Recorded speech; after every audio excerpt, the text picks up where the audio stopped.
I gotta say, those jackets look really fresh, and well, they made it into the LCS H2K. Finally, I would say, and very decisive series here. Let's talk a little bit more about this last game and in the draft in particular, because Giants, once again, they had the Thresh and the Jarvan in the first rotation, but it was actually at the end that they most definitely faltered.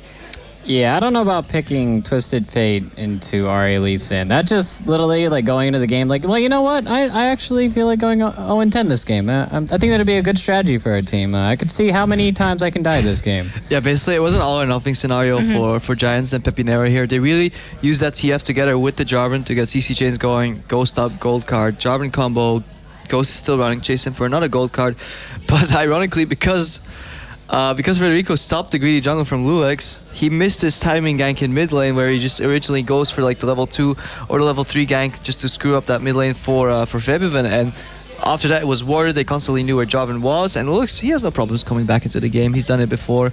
It's obviously not the first time he'll get punished. I sabotaged them. Excellent. Well, let's actually take a look at a replay of that early game where Lulex indeed gets the first blood and sets it up really good as well. He just knows what to do, and he also feels out when he has to come back. If we could get that replay up on the screen, then we will be able to guide you guys through that. See, why I'm such a Lulex fanboy is because he always does his stuff in solo queue. He basically, so he goes in for the gank right now. If you roll the clip, we'll see what happens. This is pretty standard, right? Doesn't want to waste time, comes in with the ward dash onto the TF. Basically, he's telling you, like, we gotta probably force his flash, maybe flash for flash. And this is, so the E-flash comes out of Febiven, that's a good try, but Peppy respects it, goes out immediately. And this is where it usually ends in solo queue. People back off, you know, reset the lane, it's like, okay, happy. Maybe they'll start flaming each other for like why this noob jungler doesn't get it. But then Lulex goes in for the flash, knows the card's down, and does that. And that just separates him, separates like the great junglers from the better junglers, in my opinion. He basically turns that around. Pepperino never saw it coming, and he's 0-1, no flash anymore. Febens is feeling comfortable. He's gonna hit level 6 before TF will, and there's no pressure coming out of TF. He can't snowball the bot lane that's ahead, and the game just starts crumbling. And even if that gank didn't work out and they didn't kill him, once you trade flash for flash, Twisted Fate against Ahri actually has mobility at 6 and she can move around, but Twisted Fate, you're just a sitting duck, and it's just a matter of time until you die anyways. Zaid, you were commenting on the Rangers Trailblazer choice here with the Warrior enchantment for Lee. Oh yeah, I was actually surprised because a lot of the Lee Sins, they choose to go the Stalker's Blade, you know, to get the Chilling Smite, make their ganks a little bit more effective. But he's actually gone the Rangers every single game. I think he values farming and he wants to be probably high ask health. Him later. Yeah, we can ask him later. I have a feeling you might. We'll ask him later. Yeah. More things about that top lane once again. Aurelio Don doing so well, and yeah, a Maokai pick, it didn't really work out. I think it was like 1-7 at one point, but no, not that good of a pick in this one. Yeah, I don't think that's supposed to happen. I'm actually really surprised that the Maokai didn't decide to do the level 2 cheese. Like, you can do Wraiths or Wolves really easily with Maokai and come back into lane with a bunch of potions, have a ward so you're safe. You know the jungler's not going to gank you. You can actually bully the Aurelia in that matchup. But he chose not to do that, and he just got like put straight up in the trash can. Like, he just dunked him. It was dirty. A mess. It was dirty. Yeah, because especially when you know your jungler is gonna take that path. You know, Jarvan went for the, I think he started Krugs into red buff and then went for the blue buff.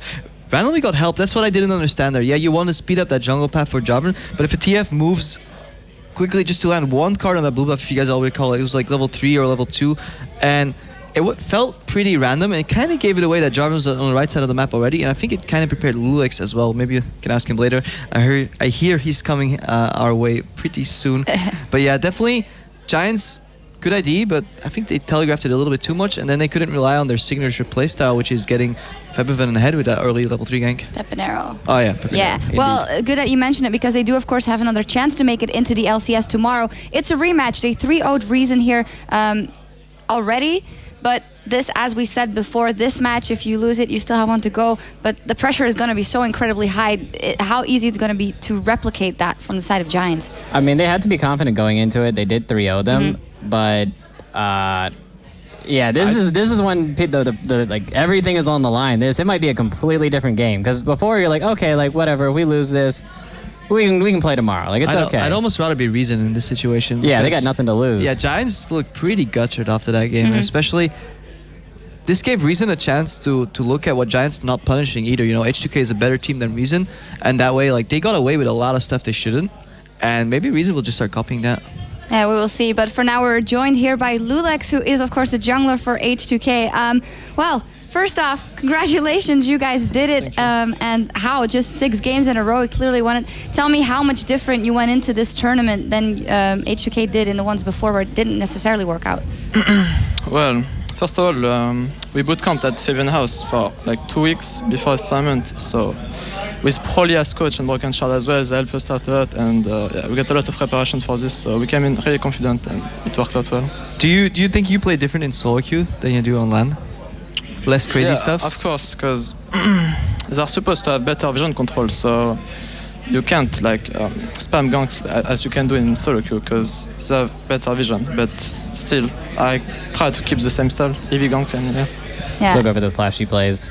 Yeah. That was a good gank on mid, man. That was pretty solid. I like that, yeah. That was beautiful. We were talking here about the choice for Rangers, Trailblazers, Trailblazer on Lee Sin. That seems to be your preference. Why? Because if you go for the other item, the blue one, I don't know what it's called, Stalker Blade, and your first gank doesn't work out, you fall really behind because you clear really slowly. And whereas with the Razor one, if you get a gank and it works out, then you stumble really hard because you can clean a ref super fast as well, and you get a lot of XP super fast, and I feel just it's better. Is that your mentality on all junglers, or is that just Lee Sin? No, I take it on all junglers. Okay. Maybe not Elise, but because it's just fast clear. Yeah. We saw you go for a rather greedy clear, starting at the left side and then just doing all camps and then going for a gank. Do you think Giants could have punished that at one point, like just show up at your Krugs at one point and just kill you? Well, in the third game, their Javan and Thresh invaded me, and I saw them coming because I used my trinket and red entrance. But if it happened, I just back up. I just back, and they don't get much of it because he's still gonna be level 3. Same for me, because now the red buff doesn't give much XP.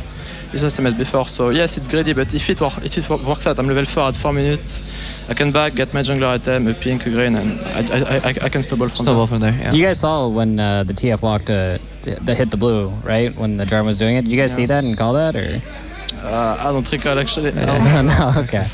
So in general, from Giant side, it didn't seem to have scouted your moves. How much of scouting went in from your side? Because it seemed that it was pretty basic. Just know that he's going to show up mid and then go there as well. And was that the only component to the strategy for you? Because you knew that would work after you saw it working in game 1. Yeah. Well, I mean, we had good vision control as well. Like I have a pink and a green on both river the whole game. So I mean, it was pretty simple to read. Like. We had good vision control, so yeah. Oh, absolutely, you guys did it. Congratulations once again. You're in the LCS. Final question is then, of course, what are kind of things you think that this team will have to match up versus the teams that are already in LCS? What needs improving, and what's the game plan from here? Because it's not that far away. I guess to match up with the top teams, we need maybe a smarter rotation, because in this game sometimes we could have got Nash or got Inhibs, and we didn't because we made the bad calls. So we need to improve on that, be smarter about the game, I guess. And what team do you look forward to playing the most? EU LCS? Definitely Rocket. They look really strong in scrims, and yeah, I can't wait to play against them. But do you think they're the best team in EU LCS? That's what everybody's talking about? Yeah. We didn't have the chance to scrim Alliance, and Fnatic doesn't have a team at the moment, but without counting on Alliance, they're definitely the strongest. Yeah. Who are you calling for CLG versus Rocket? Rocket. Okay. Rocket, right. There you go. Well, congratulations. Thank you very much. And as you mentioned, of course, we will have CLG versus Rocket coming up here right after this. Let's actually take a look at the schedule to see what we will have coming your way. Right now, we saw that H2K just qualified for the LCS, and then tomorrow is the elimination game. So Reason Gaming or Giants can still make it in the LCS. But as for us, we're going to start with the Intel X3 Masters Cologne right after this. The 2 semifinals, starting off with Rocket versus Counter Logic Gaming in a best of 3. What a huge matchup. So don't miss it. We'll be right back.